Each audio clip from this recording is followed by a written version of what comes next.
everyone, and welcome to a quick recipe for how you can make fiery rhubarb and ginger jam at home. The perfect way to use up any spare rhubarb you have from the garden.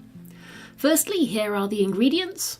You're going to need about 500 grams of fresh rhubarb, rinsed under the tap just to remove any insects or dirt.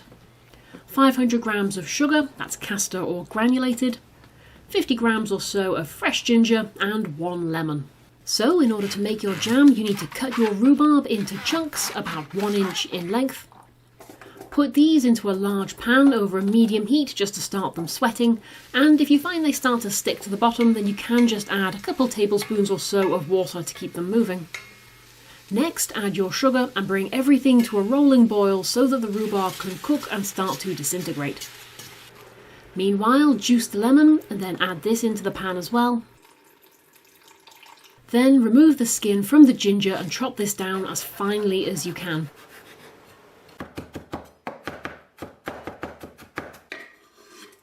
And then add this into the pan as well.